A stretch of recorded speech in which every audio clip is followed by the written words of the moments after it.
In this week's parasha, Tesse, we have an intriguing law known as Ben Sorer Umoreh. It involves a case in which a young boy, not yet bar mitzvah, steals wine and meat from his parents. They are so upset by him, they have the right to take him to a court, to the Bet Din, and the Bet Din will put him to death. What a strange law. Why would what parents would take a child to a court for such a minor crime, and especially if they knew that the punishment would be so severe? As a result, the Chachamim explain that this law never actually applied. It's only on the books in order to teach us a lesson, but it would never actually be carried out the way the Torah explains it. So what are we supposed to learn? The Ramban explains that the problem with this young child and the reason we deal with him so severely is because of the sin of overindulgence. He's taking something that he's allowed and he's binging on it. He's overdoing it.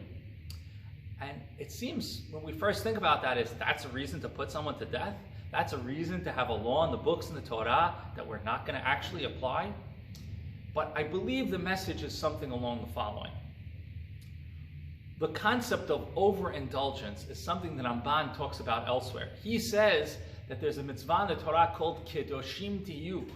Kedoshim Tiyu means that there are things that might technically be allowed to us in the Torah, but the spirit of the Torah would tell us don't do it. Overeating is one of them. Overindulging in excess and luxuries is one of them. And what's the problem with it? If it's allowed, what's wrong with it? The problem, and perhaps it comes out here in this Ben Sorer Umoreh mitzvah, is that when we have luxuries very quickly become for us necessities. And once they become necessities, then we have to have them. We'll do whatever we need to get them, even the wrong, even the immoral, even disrespecting our parents, even stealing. And if this is happening at a young age, then it's a problem that has to be rooted out. And that's what the mitzvah of Ben Sorer Umoreh teaches us. To watch out for overindulgence of our children. It puts it in a backward sort of way when we say, who would do such a thing? Who would take their children and take them to a court and kill them? But what it's really asking is, who would do this to their children? Who would teach their children to become overindulgent to the point that it's going to become a necessity? And of course, the answer to that question is a lot of us.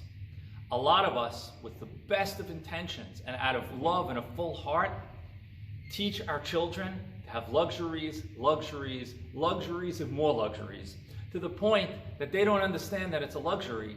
They think that's life. They think that's a necessity. And then they live the rest of their lives having to get that luxury, but that it's a necessity. I implore all of us as parents to be careful about how we raise our children, especially when it comes to getting them things. It doesn't mean we shouldn't have our children have nice clothing, nice homes, and all the other trappings of life. But we have to be really careful not to have them think that these things are necessities, because they have to understand the difference between a basic and a need and a luxury on the other end. And if they don't, we're ruining them, and that's the message of the Torah. We would never put our children to death. We would never take our children to court. And we also should not have our children learn the lesson of overindulgence. Shabbat Shalom.